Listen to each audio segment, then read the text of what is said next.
오늘 주신 하나님의 말씀은 여호수아 22장 26절에서 34절까지 말씀입니다. 같이 봉독하겠습니다. 우리가 말하기를 우리가 이제 한 제단 쌓기를 준비하자 하였노니 이는 번제를 위함도 아니요 다른 제사를 위함도 아니라 우리가 여호와 앞에서 우리의 번제와 우리의 다른 제사와 우리의 화목제로 섬기는 것을 우리와 너희 사이와 우리의 후대 사이에 증거가 되게 할 뿐으로써 너희 자손들이 후일에 우리 자손들에게 이르기를 너희는 여호와께 받을 분깃이 없다 하지 못하게 하려 함이라. 우리가 말하였거니와 만일 그들이 후일에 우리에게나 우리 후대에 이같이 말하면 우리가 말하기를 우리 조상이 지은 여호와의 제단 모형을 보라. 이는 번제를 위한 것도 아니요 다른 제사를 위한 것도 아니라 오직 우리와 너희 사이에 증거만 되게 할 뿐이라. 우리가 번제나 소제나 다른 제사를 위하여 우리 하나님 여호와의 성막 앞에 있는 제단 외에 제단을 쌓음으로 여호와를 거역하고 오늘 여호와를 따르는 데에서 돌아서려는 것은 결단코 아니라 하리라. 제사장 비느하스와 그와 함께한 회중의 지도자들 곧 이스라엘 천천의 수령들이 르우벤 자손과 갓 자손과 므낫세 자손의 말을 듣고 좋게 여긴지라. 제사장 엘르아살의 아들 비느하스가 르우벤 자손과 갓 자손과 므낫세 자손에게 이르되 우리가 오늘 여호와께서 우리 중에 계신 줄을 아노니 이는 너희가 이 죄를 여호와께 범하지 아니하였음이니라. 너희가 이제 이스라엘 자손을 여호와의 손에서 건져내었느니라 하고 제사장 엘르아살의 아들 비느하스와 지도자들이 르우벤 자손과 갓 자손을 떠나 길르앗 땅에서 가나안 땅 이스라엘 자손에게 돌아와 그들에게 보고하매 그 일이 이스라엘 자손을 즐겁게 한지라. 이스라엘 자손이 하나님을 찬송하고 르우벤 자손과 갓 자손이 거주하는 땅에 가서 싸워 그것을 멸하자 하는 말을 다시는 하지 아니하였더라. 르우벤 자손과 갓 자손이 그 제단을 에시라 불렀으니 우리 사이에 이 제단은 여호와께서 하나님이 되시는 증거라 함이었더라. 오늘은 갈등을 해결하는 공동체라는 제목으로 하나님 말씀 전하겠습니다. 이스라엘의 12지파는 가나안 정복이라는 하나님의 명령, 그 명령을 위해 목숨을 걸고 똘똘 뭉쳐서 전쟁을 치러냈습니다. 그런데 요단강의 동쪽에 살게 된 세 개의 지파가 세웠던 기념비가 있는데 그것을 하나님께 제사 지낼 목적으로 만든 제단으로 오해하는 바람에 이스라엘은 순식간에 내분이 일어날 조짐을 보였습니다. 심지어 전쟁까지도 불사하려는 일촉즉발의 상황까지 치닫게 된 겁니다. 왜 그렇게 이 사건에 민감했습니까? 역사적으로 이스라엘이 가졌던 트라우마가 있었는데 하나님 앞에 소수가 죄를 지었더라도 그것이 민족적인 책임으로 확산되었던 적이 있었기 때문입니다. 또한 제단을 쌓아 별도의 장소에서 예배를 드린다는 것은 민족이 갈라서자라는 말과 같았기 때문에 이토록 민감할 수밖에 없었던 겁니다. 하지만 지혜로운 제사장 비느하스를 대표로 하여 진상조사단이 만들어졌고 각 지파의 대표를 파송하여 이 사건을 조사하게 했습니다. 그런데 어떻습니까? 처음에 알려진 것과는 다르게 좋은 의도였고 그 의도가 왜곡되어 오해를 낳았다는 사실이 밝혀지게 된 겁니다. 본문 29절을 보겠습니다. 우리가 번제나 소제나 다른 제사를 위하여 우리 하나님 여호와의 성막 앞에 있는 제단 외에 제단을 쌓음으로 여호와를 거역하고 오늘 여호와를 따르는 데에서 돌아서려는 것은 결단코 아니라 하리라. 요단 동쪽 지파는 자기들이 기념비를 세운 목적에 대해 조목조목 설명을 했고 이것은 결코 하나님 앞에 제사를 지내려는 목적, 그것 때문에 만든 제단이 아니다라고 해명을 했습니다. 결국 이 사건은 하나의 에피소드로 끝이 나면서 이스라엘 내부에 있었던 큰 갈등은 마무리가 됩니다. 계속해서 본문 33절과 34절입니다. 그 일이 이스라엘 자손을 즐겁게 한지라. 이스라엘 자손이 하나님을 찬송하고 르우벤 자손과 갓 자손이 거주하는 땅에 가서 싸워 그것을 멸하자 하는 말을 다시는 하지 아니하였더라. 르우벤 자손과 갓 자손이 그 제단을 에시라 불렀으니 우리 사이에 이 제단은 여호와께서 하나님이 되시는 증거라 함이었더라.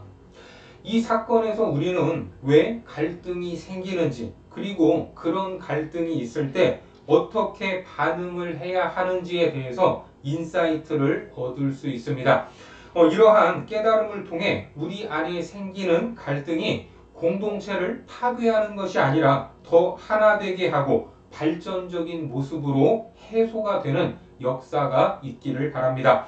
첫 번째로 우리들의 시각이 좁아졌는지 여부를 판단하는 기준이 있는데, 일단 시각이 좁아진 사람은 남의 말을 잘 듣지 않습니다. 오직 내 말만 하고 싶어 합니다. 최근에 누구에게 무슨 말을 들었는데 그 말이 내게 너무 와닿았다, 깊은 울림이 되었다, 최근 남편이 하는 말에 귀를 기울이게 됐다, 아내의 말이 가슴에 남았다, 아이의 이야기를 경청했다. 이런 식으로 가족들과 공동체의 관계 속에서 들었던 말이 내 마음에 담겨 있다면 그 사람은 어느 정도 편견을 극복할 수 있는 사람이다 라고 판단할 수 있을 겁니다. 하지만 그렇게 들었던 말은 하나도 생각이 나지 않고 오직 내 생각만 남아있고 이 생각을 어떻게든 관철시키려고 한다면 문제가 생길 수밖에 없는 겁니다. 시각이 좁아지면 싸울 수밖에 없고 오해와 갈등이 일어나게 됩니다.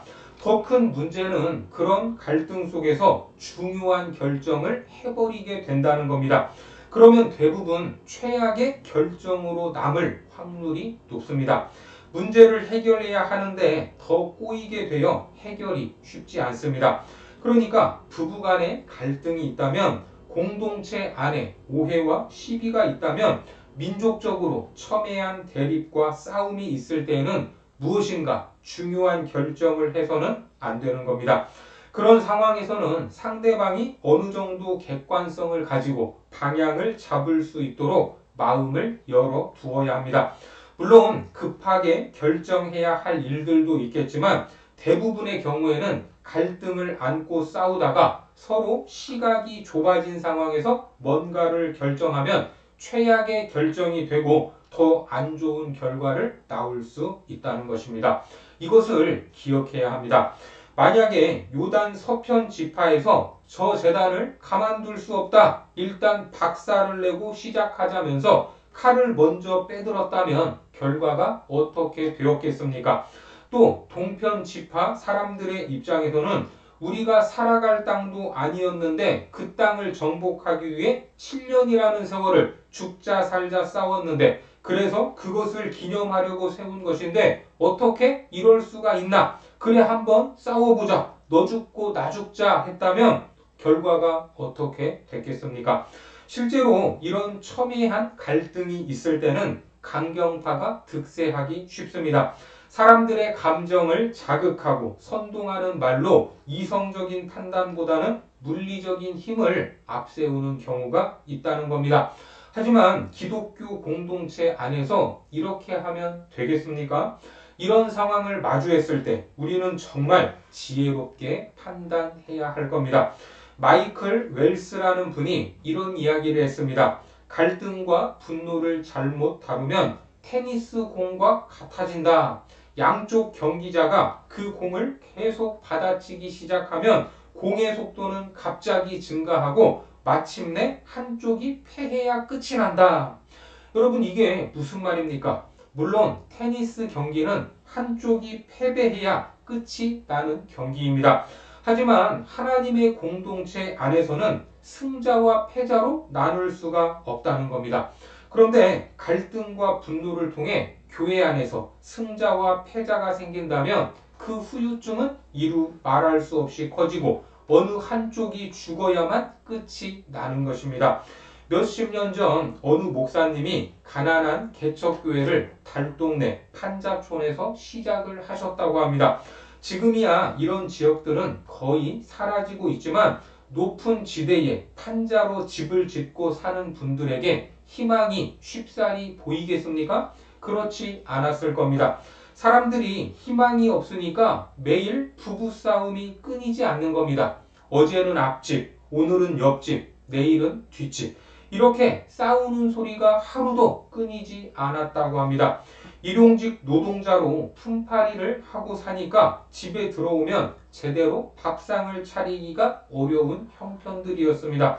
그런데 이것을 밥상이라고 차려놨냐라면서 발로 걷어차고 큰 소리를 칩니다. 밥을 차려준 아내는 할 말이 없겠습니까? 당신이 돈만 많이 벌어다 줘봐라. 내가 반찬을 못 해주겠냐? 그런 식으로 날마다 싸우는 겁니다.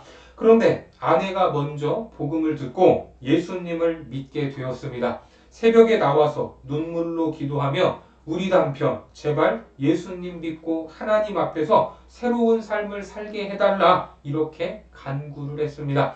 그러다 어느 날 남편이 깨져서 주님 앞에 나오게 되면 어떤 일이 벌어집니까? 이제는 더 이상 과거 지향적인 관계가 아니다라는 겁니다. 부부가 함께 미래를 향해 바라보고 아이를 신앙으로 키우려 노력하고 거기에서 교회와 한국 사회를 위하여 꼭 필요한 사람들이 성장해 나왔다는 겁니다. 이것이 하나님의 역사임을 믿으시기 바랍니다.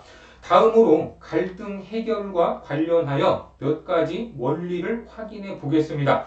첫째로 심판은 하나님께 맡길 수 있어야 합니다. 갈등과 오해 속에서 수많은 사람이 피해자가 되고 억울한 일을 당하기도 합니다. 사회적으로도 그런 일들이 얼마나 많이 발생하고 있습니까? 그렇지만 우리는 근본적으로 어떠한 자세를 가져야 하냐면 심판은 하나님께 맡기는 것입니다. 아무리 어려워도 이 원리에는 예외가 없습니다. 사실 우리가 가진 성향과 본능은 뚜껑이 열리는 것이죠. 스스로 판단하고 결정해서 모든 사태를 정리해 버리고 싶은 마음, 그 마음이 우선일 때가 있습니다. 하지만 세상에서 완전히 객관적인 사람은 있습니까? 없습니까? 한 사람도 없습니다. 그래서 원수는 하나님께 맡겨야 한다는 겁니다. 히브리서 10장 30절과 31절에 보니까 원수 갚는 것이 내게 있으니 내가 갚으리라 하시고 또 다시 주께서 그의 백성을 심판하리라 말씀하신 것을 우리가 아노니 살아계신 하나님의 손에 빠져 들어가는 것이 무서울진정. 이 말씀을 믿으시기 바랍니다. 원수 갚는 것은 하나님께 있고 주께서 당신의 백성을 심판하신다라고 말씀합니다. 하나님의 손으로 심판하는 것이 우리가 하는 것보다 훨씬 더 무섭고 엄정하다라는 것을 알아야 합니다. 인간은 얼마 되지 않아 개인적인 종말을 맞이할 수밖에 없는 연약한 존재입니다. 또 예수님의 재림을 믿고 살아있는 동안에 볼 수도 있습니다. 요한계시록 1장 7절에 보니까 볼지어다 그가 구름을 타고 오시리라. 각 사람의 눈이 그를 보겠고 그를 찌른 자들도 볼 것이요 땅에 있는 모든 족속이 그로 말미암아 애곡하리니 그러하리라. 아멘. 이것은 역사적인 종말의 사건입니다. 다시 말해 인생의 종말을 생각하고 예수님의 재림을 생각한다면 우리는 화해할 수 있다라는 겁니다. 예수님이 다시 오시면 이 땅에서 상처를 주고받던 인간관계는 다 없어질 것입니다. 예수님 안에서 한 형제 자매가 되어서 영원토록 주님 앞에서 살게 되는데 그거 조그마한 상처와 말 몇 마디가 무슨 의미가 있다고 그것을 마음에 품고 있으면서 이를 갈고 있을 것이며 거기에 목숨을 걸고 인생을 낭비해야 한단 말입니까? 다 무의미하고 소모적인 일일 뿐입니다. 사실 우리가 미워하는 원수도 주님 안에 있다면 나중에 천국에서 만날 사람들입니다. 그래서 크리스채너티 투데이에서 이런 말을 했습니다. 천국에서 만나게 될 당신의 원수를 사랑하라. 그렇습니다. 이 땅에서는 원수 같은 사람인데 그 사람을 천국에서 만날 수 있다는 것이죠. 그래서 우리 모두는 힘들 때마다 주님의 마음이 우리의 마음이 되고 주님의 주권으로 우리를 통치해 달라고 기도해야 합니다. 힘들고 어려울 때마다 하늘을 바라보며 다시 오실 주님을 기대하고 주님께 심판을 맡기는 것이 우리의 기본적인 자세가 되어야 한다라는 것을 믿으시기 바랍니다. 둘째로, 갈등이 제대로 관리되면 인생에서 진짜 중요한 것이 무엇인지 깨달을 수 있습니다. 우리가 살아가다 보면 인간관계에서 배신과 상처를 경험할 때가 있습니다. 공동체도 그런 갈등과 아픔을 겪기도 합니다. 그런데 갈등은 무조건 나쁜 것만은 아닙니다. 고난과 비슷하게 순기능이 있는데 제대로만 관리되면 인생에서 진짜 중요한 것이 무엇인지 알게 되는 겁니다. 갈등을 통해 무엇을 깨달을 수 있습니까? 먼저 하나님이 누구신지 깨닫게 됩니다. 이 가운데 우리가 의뢰할 분은 주님밖에 없음을 깨닫게 되고, 다음은 내가 누구인지, 내가 얼마나 연약한 존재인지를 알게 됩니다. 또한 인생에서 진짜 중요한 것이 무엇인지를 발견할 수 있는 겁니다. 크게 아파 보신 분들이 혹시 계십니까? 병원에 가서 주말 내내 링거를 맞고 피검사를 하고 고통하며 누워있는데 어떻게 할 도리가 없는 경험을 하면 가장 중요한 것은 무엇입니까? 아프냐 안 아프냐, 이것이 인생의 가장 중요한 일이 됩니다. 나머지는 있어도 그만, 없어도 그만일 것입니다. 교회 안에서도 갈등과 아픔을 겪고 나면 진짜 중요한 것이 무엇인지 보이게 됩니다. 그것은 바로 우리가 예수님의 착한 양이 되고 착한 목자가 되는 것입니다. 주님의 심정을 깨닫고 주님 앞에 사명자로 쓰임 받을 수 있게 됩니다. 이것만큼 소중한 것이 없습니다. 이처럼 우리 일상에서 해야 할 일들이 많이 있지만 정말 중요한 것에 마음을 두어야 하고, 그 외에는 에너지를 최소한 사용하고 쓸데없는 일에 낭비해서는 안 된다라는 겁니다. 셋째로, 갈등 해결을 위한 용서에는 희생과 손해가 따른다라는 사실입니다. 한번 생긴 갈등은 저절로 해결되는 법은 없습니다. 화해해야 하고 용서해야 하는데 거기에는 희생이 따르고 값을 치러야 합니다. 심지어 손해를 볼 수도 있습니다.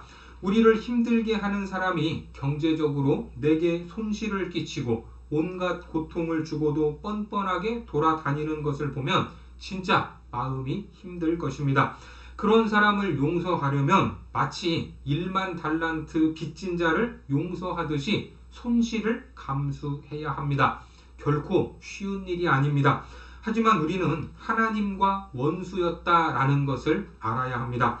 영원히 죽을 수밖에 없는 그런 존재였습니다. 그런데 그리스도께서 핏값을 치르면서 귀한 존재로 회복시키지 않았습니까? 그러니까 용서는 진짜 복음의 은혜를 모르면 할 수 없는 일이고, 적당히 예수님을 믿는 사람들은 감히 흉내도 내지 못할 그러한 일입니다. 하나님의 아들이라 일컬음을 받는 것에 관심이 없다면 그냥 자기 방식대로 사는 것이 편해서 죄의 성향대로 살면 되겠지만, 우리는 그러한 수준에 머물러 있어서는 안 된다라는 겁니다. 그러니까 용서해야 하는 것이 당연하지만 용서로만 끝나면 안 되고 갈등의 담을 무너뜨려야 합니다. 지금 독일은 하나의 나라죠. 하지만 예전에는 동독과 서독으로 나뉘어 있었습니다. 한 나라를 갈라놓은 담이 있었는데 그것을 무너뜨리면서 하나가 되었던 것입니다. 그런데 담벼락이 무너지면 그대로 끝나는 것이 아닙니다. 무너졌을 때 생기는 조각과 파편들이 있는데 그것들을 다 제거해야 하고 다 거두어 들여야 하고 다 깨끗이 치워야 마무리가 되는 것입니다. 오늘날 교회 공동체나 이 민족 안에 갈등의 파편들이 너무나 많이 있음을 보게 됩니다. 이것을 다 치우기 위해서는 희생이 따르고 손해가 따르게 됩니다. 그렇다면 어떻게 치워야 하겠습니까? 결론적으로 개인적으로 마음속에 갈등이 있다면 그 사람에게 전화도 하고 문자도 보내고 찾아가야 합니다. 깨어진 관계를 방치해서는 안 된다라는 겁니다. 오랫동안 방치하면 그 상태로 굳어져 버릴 수밖에 없습니다. 기독교의 용서는 세상의 것과는 다른 것이죠. 세상에서는 가해자가 와서 화해를 구해야 하고 받아주고 용서해 주어야 하지만 기독교에서는 은혜를 깨달은 사람이 먼저 용서하는 겁니다. 물론 말처럼 쉽지 않지만 이것이 유일한 해결 방법입니다. 그리고 공동체 안에서도 한 일들이 있습니다. 흔들리지 않고 피는 꽃이 하나도 없듯이 갈등이 없이 성장해가는 공동체는 한 군데도 없습니다. 문제는 그것을 바라보는 시선과 태도다라는 겁니다. 공동체에서 어려움이 생길 때 많은 사람이 도피하거나 회피하고 심지어 어떤 사람들은 싸우기도 합니다.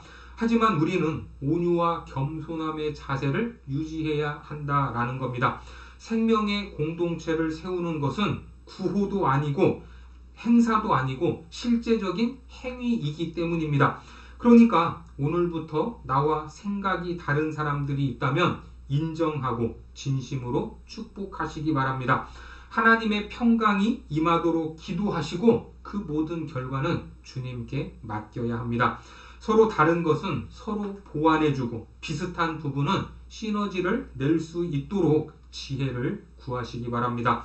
그래서 우리가 무슨 일을 만나든지 일이 일비하지 않고 갈등의 중재자요 화해자의 역할을 잘 감당하면서 하나님이 우리에게 주신 사명을 충성스럽게 감당하는 교회가 되시기를 주님의 이름으로 축원합니다. 기도하겠습니다. 하나님, 우리의 죄성 때문에 있는 것을 그대로 보지 못하고 오해와 편견을 가질 때가 있었습니다. 특히 좁은 시야가 아닌 본질을 보는 눈을 열어 주옵소서.